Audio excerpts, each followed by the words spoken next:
नमस्कार साथियों, मैं प्रियंका गुप्ता लर्निंग टुगेदर पे आप सबका स्वागत करती हूँ। कैसे हैं आप सब लोग? तो विवेकानंद केंद्र विद्यालय जो है जहाँ पे टीचर की रिक्रूटमेंट निकली हुई है, ठीक है। बहुत सारे बच्चों ने फॉर्म भी भरा हुआ है और 11 अप्रैल लास्ट डेट थी। इसके साथ ही आपका यहाँ पे बहुत जल्दी से प्रोसेस हो रहा है। कई बच्चों को मेल वगैरह आ चुके हैं, ठीक है। तो यहाँ पे हम लोग मेन बात करेंगे कि जो इंटरव्यू है उसके लिए कैसे प्रिपेयर करें और जो डेमो आपका होगा उसके लिए कैसे प्रिपेयर करें, ठीक है।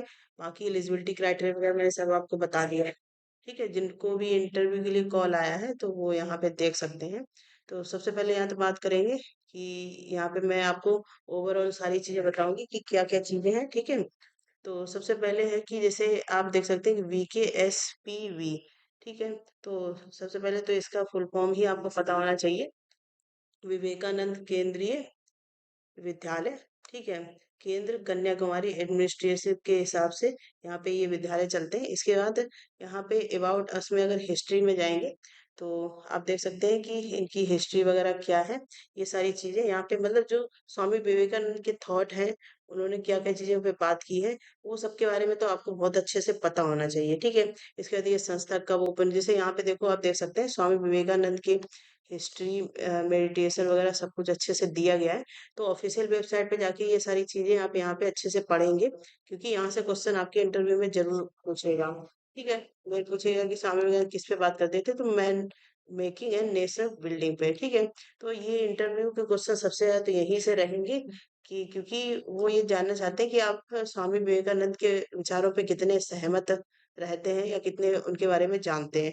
तो ये आप यहाँ से अच्छे से पढ़ सकते हैं। इसके बाद ये हिस्ट्री होगी। इसके बाद अबाउट अस में ही अबाउट नॉर्थ ईस्ट इंडिया, ठीक है, क्योंकि ये नॉर्थ ईस्ट में स्कूल्स हैं, तो इसलिए उसके बारे में भी सारी चीजें आपको पता होनी चाहिए कहाँ कहाँ पे हैं। इसके साथ मतलब जो अबाउट वाले में सारी चीजें दी गई, एम एंड ऑब्जेक्टिव क्या है, तो ये भी आपको पता होना चाहिए, ठीक है। वो सारी चीजें आप यहाँ से तैयार कर सकते हैं अच्छे से, ठीक है। इसमें कोई भी बड़ी समस्या नहीं है। बाकी स्वामी विवेकानंद के बारे में आपको बहुत अच्छे से पता हो, ठीक है।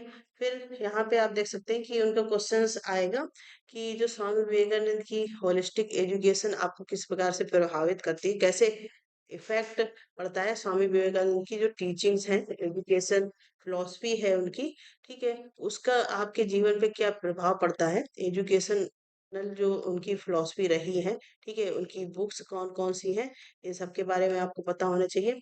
इसके बाद ये इंटरव्यू के क्वेश्चन है, ठीक है।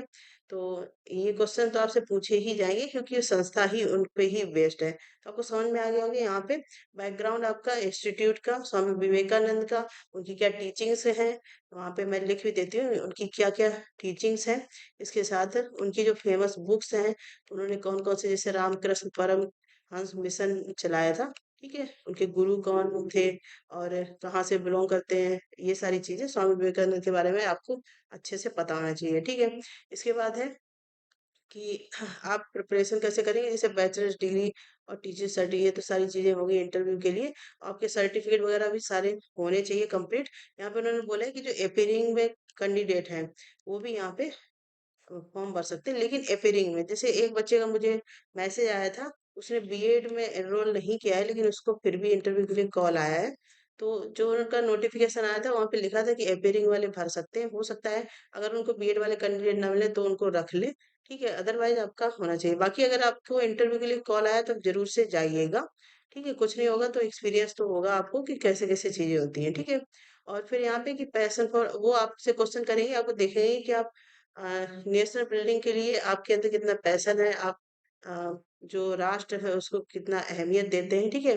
क्योंकि आप उनको ऐसा टीचर चाहिए जो बच्चों में भी वो सारी चीजें कर पाए, ठीक है। जैसे be ready for value based subject specific question. अब आप जैसे सब्जेक्ट है, मान लो मैथ है आपका, ठीक है, या फिर फिजिकल एजुकेशन है, तो आपका जो भी सब्जेक्ट है पर्टिकुलर, हिंदी हो गया या फिर असबीज हो गया, जो भी आपका है, ठीक है, तो उसके बारे में ग्रेजुएशन लेवल तक का आपका बहुत अच्छे से आपको डेप्थ में सारी चीजें पता हो, ठीक है। वहां से क्वेश्चन बनेंगे इंटरव्यू में। उसके साथ आप अपना एक बेसिक इंट्रो भी तैयार करेंगे, आप अपने बारे में बताएंगे, आपने क्या क्या किया है, आपने कहीं पे पढ़ाया है, वो सब आप बताएंगे, ठीक है, ये सारी चीजें। इसके बाद यहाँ पे देख लेते हैं कि डेमो, ये इंटरव्यू का हो गया। इंटर बहुत से सब्जेक्ट में केवल इंटरव्यू है और कुछ में डेमो भी है, ठीक है। तो ये भी आप याद रखिएगा। तो ये इंटरव्यू के मैंने बता दिया क्या क्या चीजें हैं, वो आपकी मेन आपके अंदर क्या पोटेंशियल है, और प्लस स्वामी विवेकानंद की जो टीचिंग्स है, एजुकेशन फिलॉसफीज हैं, उनके बारे में आप कितना गहन अध्ययन रखते हैं, उनके बारे में क्या आप अपने जीवन में क्या वो चीजें उतारते हैं, ये सारी चीजें, ठीक है। और प्लस सब्जेक्ट, ऐसा नहीं कि केवल स्वामी विवेकानंद के बारे में ही आप पढ़ के चले जाएंगे, आपको अपने सब्जेक्ट की नॉलेज भी बहुत अच्छे से होनी चाहिए।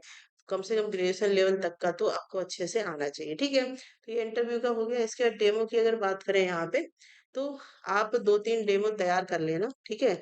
जैसे यहाँ पे एग्जाम्पल अगर देखें, आपका मैथ है मान लो, ठीक है। आप 10th क्लास तक मैथ पढ़ाएंगे, ठीक है। तो आप जैसे ट्रिग्नोमेट्री है, ठीक है, इस पे कोई टॉपिक पे अपना तैयार कर लीजिए, जैसे या रियल नंबर है 10th क्लास में, ठीक है, इस पे कोई टॉपिक तैयार कर लीजिए। मतलब 2-3 डेमो आप तैयार कर लें, क्योंकि जब आप वहाँ पे डेमो के लिए बुलाए जाएंगे तो वो आपसे बोलेंगे आप क्या तैयार करके आए हैं, उसको पढ़ाइए। फिर आप जो पढ़ाएंगे, अब जो आप तैयार करेंगे, ठीक है, उसके बारे में आपको सारी डिटेल जानकारी होनी चाहिए, क्योंकि वहीं से वो क्वेश्चन आपसे पूछेंगे डेमो में, ठीक है। और इसके बाद है use interactive method and tech tools. जैसे आप टूल्स का यूज कर सकते हैं, जैसे आप पीपीटी बना के ले जा सकते हैं अपने डेमो क्लास की, क्योंकि वो यहाँ पे देखेंगे कि आपको टेक्नोलॉजी का भी कितना यूज करना आता है बच्चों को पढ़ाने के लिए, ठीक है। और सीबीएसई बेस्ड क्योंकि है सारा कुछ, इसके अलावा सीबीएसई के द्वारा या फिर एनसीईआरटी के द्वारा कौन कौन से इनिशिएटिव चलाए गए हैं, इसके साथ ही जो राष्ट्रीय शिक्षा नीति है एनईपी 2020, इसके बारे में भी आपको बहुत डिटेल में पता होना चाहिए, क्योंकि अभी 2020 से यही चल रही है, इसकी बातें हो रही है, तो उसके बारे में पता होना चाहिए। जैसे इसका स्ट्रक्चर क्या है, 5+3+3+4 है, इसके साथ एफएलएन की बात की गई है, ठीक है। इसके बाद इसमें परख की बात की गई है, ठीक है। तो ये सारी चीजें आप कहाँ से देख सकते हैं, मैं आपको ये भी बता देती हूँ यहाँ पे। जैसे सिंपली आप एनसीईआरटी यहाँ पे एनसीईआरटी की ऑफिशियल वेबसाइट है, यहाँ पे जाएंगे, ठीक है। तो यहाँ पे आप देख सकते हैं, तो यहाँ पे आप देख सकते हैं कि पब्लिकेशन गैलरी प्रोग्राम, यहाँ पे देखो आप कौन कौन से प्रोग्राम है, इनके बारे में भी आपको पता होना चाहिए, पूछ सकते हैं आपसे, ठीक है। इसके बाद है यहाँ पे जैसे आप देख सकते हैं कि ये परख दिया गया है, इसके साथ अनाउंसमेंट की अगर बात करें, कॉन्टेक्ट होगा, पब्लिकेशन हो गया यहाँ पे, ठीक है। और यहाँ पे जैसे आप देख सकते हैं कि अपार है, ये अभी इस समय बहुत चल रहा है, अपार क्या है, one nation one student ID है, ठीक। और इसके साथ ही यहाँ पे जैसे बहुत सारे डॉक्यूमेंट भी पड़े हुए हैं, जैसे आप देख सकते हैं यहाँ पे एनसीईआरटी बुक्स, नवचेतन प्रयास एक स्कीम चलाई है। इसके बाद अगर आपको यहाँ से लगता है कि ये तो बहुत ज्यादा ही हो जाएगा, तो आप सिंपली यूट्यूब चैनल मेरा है, वहां पे जाइए लर्निंग टुगेदर पे, ठीक है। आप प्लेलिस्ट में जाएंगे यहाँ पे, तो मैं आपको दिखा देती हूँ, ये इतनी चीजें भी आप तैयार कर सकते हो, क्योंकि वो उसी बेस्ड पे स्पेशली बनाया गया है। यहाँ पे एक आपको प्लेलिस्ट मिलेगी एजुकेशन करंट अफेयर के नाम से, मैं आपको दिखा, जैसे ये है एजुकेशन करंट अफेयर 2024-25, इसको आप ओपन करेंगे तो इसमें ये आपको पूरी प्लेलिस्ट मिल जाएगी। यहाँ पे मैंने जो गवर्नमेंट की तरफ से बेसिकली जो एनईपी के माध्यम से सारी चीजें करवाई गई है, जैसे यहाँ पे आप देख सकते हैं एनएमएसएस स्कॉलरशिप, ठीक है। इसका नेशनल टीचर अवार्ड होता है, जैंकर क्या है, एमपीएस वत्सल क्या है, एमपीएल वत्सल अभी नई स्कीम है, उसके बारे में आपसे पूछा जा सकता है। एनईपी की भी काफी यहाँ पे मैंने चीजें करवाई हैं, ठीक है। तो यहाँ पे एजुकेशन से रिलेटेड जितनी भी चीजें हैं सारी यहाँ पे करवाई गई हैं, ठीक है। NCERT text book, POCSO act वगैरह क्या है, ठीक है। तो यहाँ पे आप ये देख सकते हैं, और स्पीड भी देख सकते हैं आपको, जिससे। और इसके बाद अगर आप यहाँ पे देखें, तो ये 2024-25 को हो गया। एक और प्ले लिस्ट बनी है, इसमें मैंने 25-26 का भी करवाया हुआ है, जैसे ये एजुकेशन करंट अफेयर 2025 का, तो यहाँ पे मैंने करवाया हुआ है एनसीईआरटी, इसके अंतर्राष्ट्रीय महिला दिवस, इसके साथ ही गूगल एनसीईआरटी यूट्यूब का इनिशिएटिव था, श्रेष्ठ स्कीम है, ठीक है। इसके साथ आप देख सकते हैं समग्र शिक्षा अभियान है।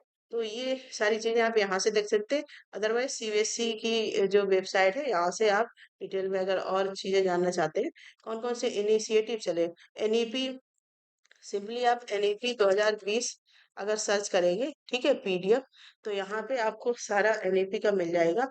और यहाँ से आप देख सकते हैं कि कौन कौन से इनिशिएटिव सरकार के द्वारा चलाए। एनईपी आपको बहुत अच्छे से आना चाहिए। अब जैसे सेकेंडरी लेवल की बात करें, जैसे आपका सेकेंडरी लेवल तक का है, ठीक है। तो सेकेंडरी लेवल में कौन कौन से इनिशिएटिव हैं, ये सारी चीजें आपको पता होनी चाहिए। ठीक है। बच्चे का ब्रेन कितने साल में डेवलप होता है, इसके बाद ये जैसे नया स्ट्रक्चर आया है 5+3, तो फाउंडेशनल स्टेज कौन सी है, प्रिपरेटरी स्टेज कौन सी है, मतलब एनईपी आपको बहुत अच्छे से पता होनी चाहिए, कहने का मतलब ये है। ठीक है। तो आपको ये सारी चीजें आपसे समझ में आ रही होंगी क्या क्या है। ठीक है। एनईपी तो आपको पता ही होनी चाहिए, क्योंकि ये नया है। एनईपी के अंदर इतनी इनिशिएटिव की बात की गई, डिजिटल चीजों की बात की गई, वो सब आपको पता होने चाहिए। ठीक है। क्योंकि सीबीएसई बोर्ड का ही ये स्कूल है। इसके बाद है integrate moral and cultural values, क्या क्या है। ठीक है। तो आप अपना डेमो जो बनाएंगे, डेमो का मैं फिर से बता दें, 2-3 आप डेमो तैयार कर लीजिएगा अपने ही सब्जेक्ट के। ठीक है। और बहुत ही प्रिसाइज रखिएगा। जैसे आप पीपीटी बनाते हैं, जैसे मान लो यहाँ पे एक लाइन लिखा है, तो उसको आप अच्छे से समझा पाएं। ठीक है।